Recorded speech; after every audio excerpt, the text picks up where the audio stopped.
नमस्ते स्टूडेंट्स। आज आपके सामने फिर से C U E T U G common university entrance test undergraduate video number 7 MCQs for entrance exam के लिए। आज का हमारा सब्जेक्ट है पॉलिटिकल साइंस और टॉपिक है इंडियाज फॉरेन पॉलिसी, भारत की विदेश नीति। तो इस टॉपिक के अंडर फर्स्ट एमसीक्यू है, in wifi security which of the following protocol is more used. Wifi security के अंदर, वाईफाई जब घरों में लगाया जाता है तो उसकी सिक्योरिटी के अंदर कौन सा प्रोटोकॉल सबसे ज्यादा यूज होता है? Option A WPA, option B WPA2, option C WPS या both A and C, both WPA and both C WPS। तो सबसे ज्यादा वाईफाई की सिक्योरिटी के लिए जो प्रोटोकॉल यूज होता है वो ऑप्शन बी WPA2 ये करेक्ट आंसर है। Question second, which of the following are famous and common cyber attacks. नीचे लिखो में से कौन से ऐसे मोस्ट कॉमन और फेमस साइबर अटैक्स हैं यूज्ड बाय हैकर्स, जो हैकर्स यूज करते हैं to infiltrate the user system, जो यूजर के सिस्टम को इनफिल्ट्रेट करते हैं, उसमें घुसते हैं, उसकी सारी इंक्वायरी, सारी जांच निकाल लेते हैं, सारी सिक्योरिटी चीजें निकाल लेते हैं।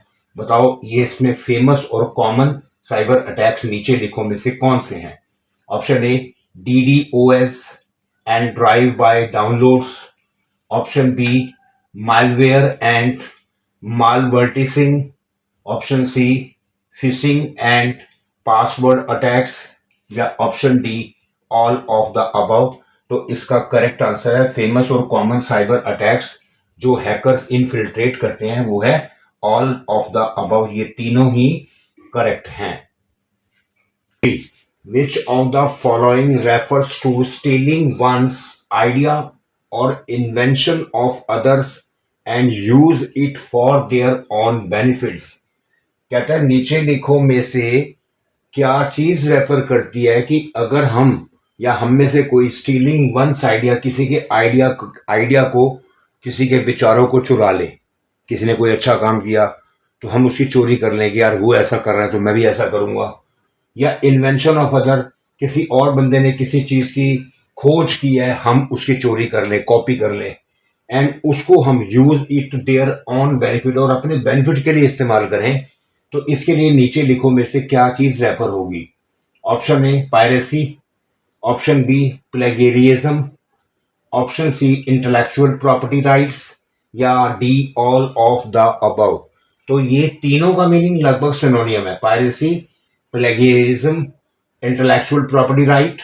तो ये तीनों ABC तीनों ठीक है, तो all of the above correct answer होगा। इसमें ये कि हम किसी के आइडिया को चुराएं या किसी व्यक्ति ने कोई खोज की है, किसी चीज को ढूंढा है, हम उसकी चोरी कर लें, कॉपी कर लें, तो इसका मतलब है all of the above correct answer होगा। Question 4, a person is constantly followed और चेज्ड बाय अनदर पर्सन।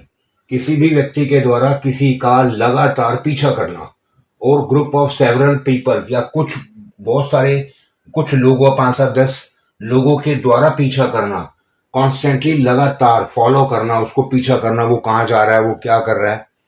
तो इसको नीचे लिखो में से क्या कहते हैं? ऑप्शन ए फिशिंग मीन्स धोखेबाज, ये धोखेबाज आदमी होता है, धोखेबाजी करके किसी के नाम से कुछ क्रेडिट ले लेगा। बुलिंग बदमाशी, एग्रेसिव बिहेवियर दिखाता है। ऑप्शन सी स्टॉकिंग, पीछा करना, ये देखिए ये पीछा करना, ऑप्शन सी करेक्ट है। आइडेंटिटी थेफ्ट, दूसरे व्यक्ति के नाम को यूज करके उसके नाम से क्रेडिट लेना, उसके नाम से कोई भी गलत काम कर देना। तो इसका ऑप्शन होगा कि अ पर्सन कॉन्स्टेंटली, अगर लगातार कोई व्यक्ति किसी का पीछा कर रहा है, फॉलो कर रहा है अनदर पर्सन, कोई दूसरा व्यक्ति या ग्रुप ऑफ सेवरल पीपल, तो उसको कहते हैं ऑप्शन सी स्टॉकिंग मीन्स पीछा करना। ये करेक्ट आंसर है, option C stalking, STALKING। How many union consisting the African Union as a continent? African union एक कॉन्टिनेंट है, उसमें कितने यूनियन कंसिस्ट करते हैं? मतलब यूं कह लो कि अफ्रीका जो है उसमें कितनी कंट्रीज आती हैं। Option A 55 countries, B 60 countries, C 70 countries या डी 80 कंट्रीज। तो अफ्रीकन यूनियन में जितनी कंट्री कंसिस्ट करती हैं एज अ कॉन्टिनेंट होने के लिए, वो है option A 55 countries. Question 6, what is an important dimension of India's act east policy. India का एक्ट था ईस्ट पॉलिसी। तो ईस्ट पॉलिसी एक्ट का इंपॉर्टेंट डायमेंशन क्या है? Option A connectivity, option B capacity building, option C security या option D none of these. तो ये east policy act, India का एक्ट ईस्ट पॉलिसी का इंपॉर्टेंट डायमेंशन था ऑप्शन सी सिक्योरिटी, यानी सुरक्षा को बढ़ावा देना। Question 7, act east policy is the successor of. Act east policy किसका सक्सेसर है? Option A look West policy का, लुक ईस्ट पॉलिसी का, या नाइदर ए नॉर बी, ना तो ए ना बी, या बोथ ए एंड बी। तो एक्ट ईस्ट पॉलिसी का सक्सेसर है option B look East policy. बच्चों मैं आपको बता दूं, ये लुक ईस्ट पॉलिसी हमारे former prime minister Narasimha Rao ने 1991 में स्टार्ट की थी, ताकि हमारी connectivity south west region Asian countries के साथ हमारी कनेक्टिविटी बढ़े और सिक्योरिटी भी बढ़े। Which prime minister launched Look East policy in 1992 to give a strategic push to India's engagement with Southeast Asia region? कौन से प्राइम मिनिस्टर, इंडिया के कौन से प्राइम मिनिस्टर ने लुक ईस्ट पॉलिसी लॉन्च की थी 1992 में, ताकि स्ट्रेटेजिक पुश, इंडिया का एंगेजमेंट, इंडिया का रिश्ता with south East Asia region के साथ हो जाए, Bharat south East Asia region के साथ जुड़ जाए।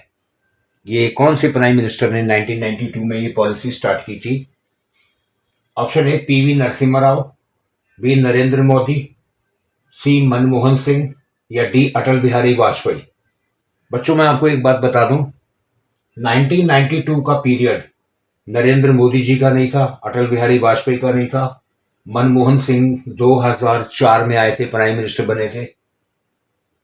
तो पीवी नरसिम्हा राव का पीरियड वो समय था जिन्होंने 1992 में लुक ईस्ट पॉलिसी बनाई, ताकि इंडिया का engagement South East Asia region के साथ जुड़ाव हो जाए। Question 9, the specialized agencies of United Nation. कौन सी स्पेशलाइज्ड एजेंसी है यूनाइटेड नेशन की, known as Bretton Woods sister, जिन्हें ब्रेटन वुड्स सिस्टर के नाम से, ये ट्विंस है, ब्रेटन वुड्स ट्विंस है के नाम से जाना जाता है।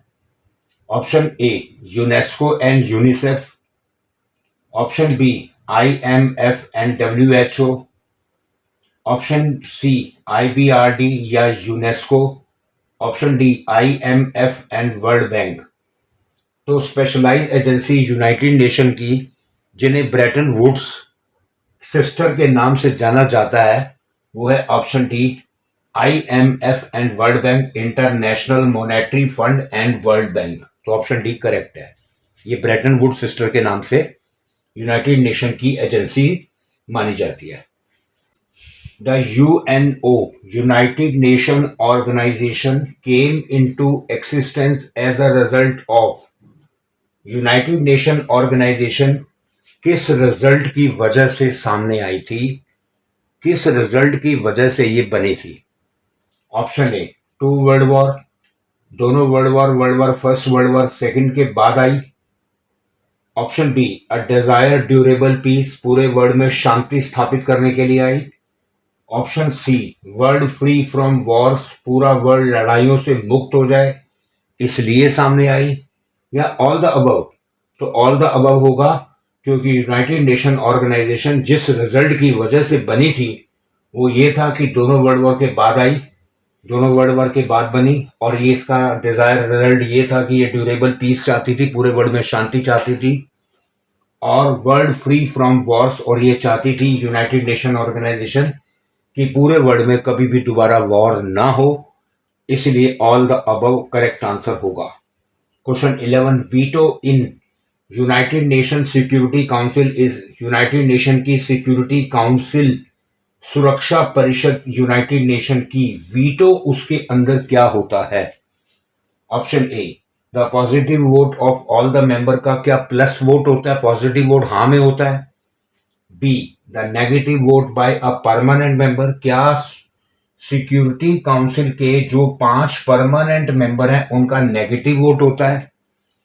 Option C, the negative vote by non permanent member, जो 10 नॉन परमानेंट मेंबर हैं, क्या ये नेगेटिव वोट उनका होता है, या नन ऑफ द अबव? तो नन ऑफ द अबव होगा नहीं, क्योंकि सिक्योरिटी काउंसिल का यूनाइटेड नेशन की वीटो का मतलब option B, the negative vote by a permanent member, जो 5 परमानेंट मेंबर हैं उनका वोट नेगेटिव जब आता है तो उसे वीटो कहा जाता है।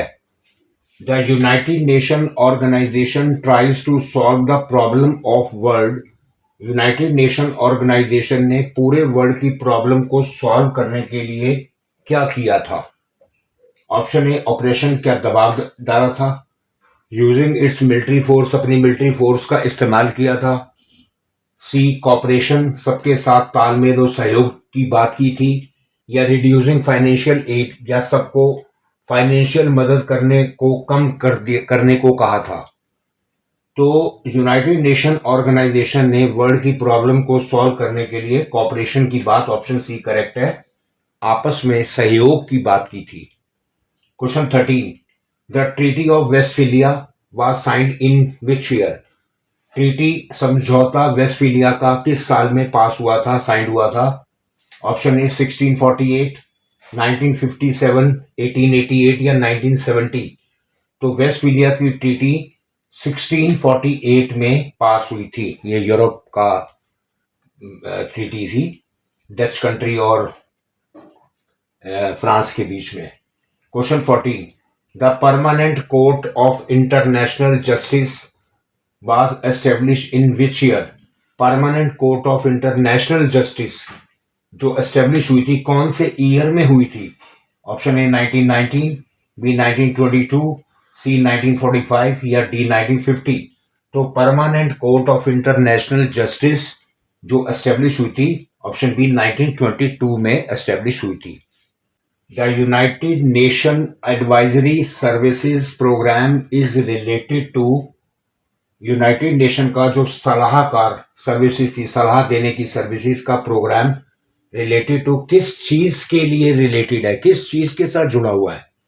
ऑप्शन ए, यूनाइटेड नेशन के रिफॉर्म्स के साथ, क्या यूनाइटेड नेशन सुधार करेगा अपने में, फाइनेंशियल एड देगा कंट्रीज को, उसके बाद ह्यूमन राइट्स या मानवाधिकार की बात हुई थी, या डेवलपमेंट की बात हुई थी? तो यूनाइटेड नेशन की जो एडवाइजरी सर्विस प्रोग्राम है वो डेवलपमेंट, ऑप्शन डी डेवलपमेंट के साथ रिलेटेड है। वो चाहता था यूनाइटेड नेशन की पूरे वर्ल्ड का डेवलपमेंट हो, विकास हो। Question 16, the international convention on the elimination of all forms of discrimination against women was adopted in the year of, कह रहा है इंटरनेशनल कन्वेंशन, एक इंटरनेशनल मीटिंग हुई, उसमें elimination of all forms of discrimination, कि हर तरह का जो भेदभाव है अगेंस्ट वुमेन, औरतों के साथ, वो ये बात अडेप्ट की थी किस साल में, इंटरनेशनल कन्वेंशन की मीटिंग में किस साल में अडेप्ट की गई थी कि औरतों के साथ किसी भी तरह का कोई भी भेदभाव नहीं होगा? ऑप्शन है 1977, 1952, 1997 या 1981। ये 1981 में इंटरनेशनल कन्वेंशन में ये बात तय हुई थी कि औरतों के साथ किसी भी तरह के भेदभाव के खिलाफ कोई कदम नहीं उठाया जाएगा, इस बात को एलिमिनेट किया जाएगा। तो ऑप्शन डी 1981 में इसे स्वीकार किया गया था। Team, the third committee is associated with, third committee United nation की किस चीज से जुड़ी हुई थी? ऑप्शन ए कलेक्टिव सिक्योरिटी, क्या सबकी सुरक्षा की बात थी, ट्रस्टीशिप की बात थी, ह्यूमन राइट्स मानवाधिकार की बात थी, या नन ऑफ द अबव, इनमें से कोई नहीं। तो थर्ड कमेटी जो जुड़ी हुई थी, एसोसिएटेड थी, वो ऑप्शन सी ह्यूमन राइट्स मानव अधिकार से जुड़ी हुई थी कि वर्ल्ड के सभी इंसानों को उनके हक उनके राइट्स दिए जाएंगे। Question 19, the human right council मानव अधिकार परिषद human right council was establish in which year? कौन से साल में ह्यूमन राइट काउंसिल स्थापित हुई थी? ऑप्शन ए 2012, बी 1948, सी 1999 या डी 2006। तो ह्यूमन राइट काउंसिल मानव अधिकार परिषद एस्टेब्लिश हुई थी ऑप्शन डी 2006 में, 2006 में। क्वेश्चन 20, विच वन डजंट, नीचे लिखो में से कौन सी चीज डजंट बिलोंग टू इस मेथड में, method of peaceful settlement of dispute by the United nation? United nation के द्वारा अगर किसी कंट्री में कोई भी डिस्प्यूट होता है, कंट्रीज के बीच में झगड़ा होता है, तो उन्हें पीसफुल सेटलमेंट के मेथड से निपटाने के लिए नीचे लिखो में से कौन सा मेथड, कौन सी चीज बिलोंग नहीं करेगी? Option A negotiation, United nation तो कहता है बातचीत करो, नेगोशिएट करो आपस में। आर्बिट्रेशन, मध्यस्थता, बीच में बिचौलिया बिठाया जाएगा। अगर दो कंट्री में लड़ाई होती है तो किसी तीसरे को बिठा करके बातचीत करा के मुद्दा सॉल्व किया जाएगा। ऑप्शन सी ये ठीक है, नेगोशिएशन, आर्बिट्रेशन। जुडिशियल सेटलमेंट, न्यायिक सेटलमेंट किया जाएगा उनके बीच में। या फोर्स, तो ताकत का इस्तेमाल, मिलिट्री का इस्तेमाल नहीं किया जाएगा। यूनाइटेड नेशन कहता है कि अगर पीसफुल सेटलमेंट डिस्प्यूट्स की करनी है तो सबसे अच्छा मेथड बाकी सभी हैं, लेकिन जो डजंट बिलोंग, जो बिलोंग नहीं करता वो है फोर्स, यानी फोर्स का इस्तेमाल नहीं करना। 21, the resolution 678 1990 of United nation security council deals with, resolution number 678 1990 में यूनाइटेड नेशन की सिक्योरिटी काउंसिल ने किस चीज को डील किया था? ऑप्शन ए डिसआर्मामेंट, क्या हथियार ना बनाना, हथियार खत्म करना। Kashmir issue, option C Korean issue या डी इराक इशू। तो रेजोल्यूशन 678 1990 में यूनाइटेड नेशन की सिक्योरिटी काउंसिल ने ऑप्शन डी इराक इशू को लिया था, इराक इशू को हैंडल किया था। बच्चों मैं आपको बता दूं हुआ क्या था कि इराक ने 1990 में 1990 में अगस्त 1990 में कुवैत पर कब्जा कर लिया था। यूनाइटेड नेशन ने उसी साल 1990 में नवंबर में इराक के अगेंस्ट इसी रिसोल्यूशन 678 1990 के तहत यूनाइटेड नेशन काउंसिल ने अपनी मिलिट्री का सहारा लेकर इराक को के इशू को लेकर अपना स्टेप उठाया था। इराक को कहा था कि कुवैत को खाली करो। Question 22, the Korean issue was in the year of, Korean issue कौन से साल में सामने आया था? ऑप्शन ए 1950, 1947, 1991 या 2001।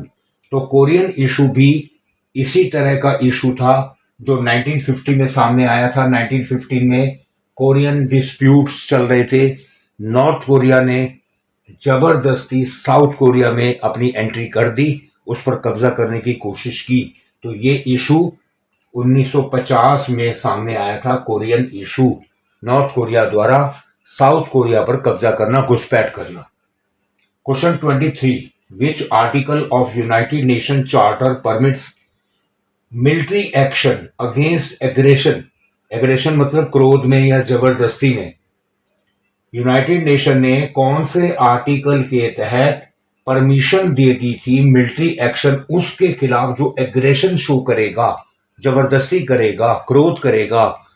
यानी जो भी कंट्री अगर यूनाइटेड नेशन के अगेंस्ट बाय लैंड, सी और एयर के द्वारा अटैक करेगा या यूनाइटेड नेशन को डिसओबे करेगा, तो यूनाइटेड नेशन के चार्टर में आर्टिकल 42, ऑप्शन ए करेक्ट है, आर्टिकल 42 के तहत यह बिल पास कर दिया था कि उसके खिलाफ मिलिट्री एक्शन उठाया जाएगा।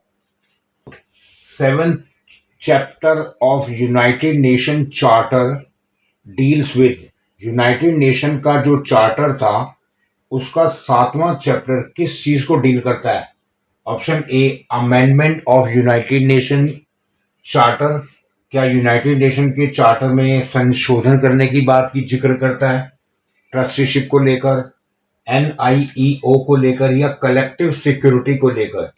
तो यूनाइटेड नेशन का चार्टर 7th चैप्टर में कलेक्टिव सिक्योरिटी की बात करता है, सामूहिक सुरक्षा, कि सभी देश एक दूसरे को सुरक्षा देंगे।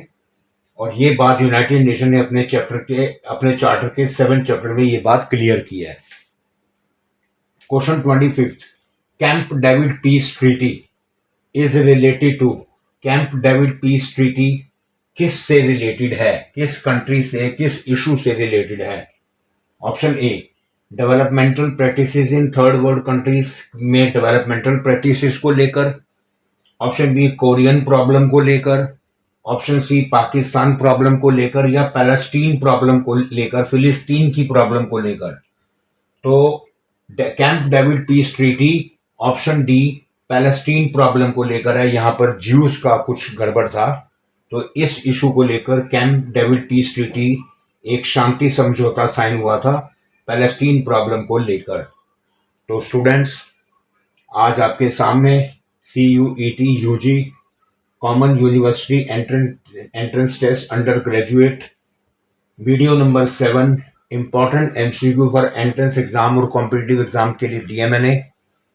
हमारा टॉपिक था, सब्जेक्ट था पॉलिटिकल साइंस और टॉपिक था इंडियाज फॉरेन पॉलिसी। आपने आज की वीडियो में देखा होगा कि भारत के दूसरे देशों के साथ, पूरे वर्ल्ड के आपसी रिश्ते, इन सब के बारे में इस चैप्टर के इंपॉर्टेंट MCQ दिए हैं। आप इन्हें ध्यान से पढ़िए, ध्यान से समझकर गहराई में जाकर उन्हें समझिए और आपको सब कुछ इजी लगेगा। किसी भी तरह के कॉम्पिटिटिव एग्जाम में कोई प्रॉब्लम नहीं आएगी। आप इसी तरह से हमारी बाकी वीडियोस और शॉर्ट्स देखते रहिए। आपको अच्छे लगें तो प्लीज प्लीज प्लीज आप उन्हें लाइक कीजिए, शेयर कीजिए और सब्सक्राइब कीजिए। धन्यवाद, thank you, good luck, bye bye.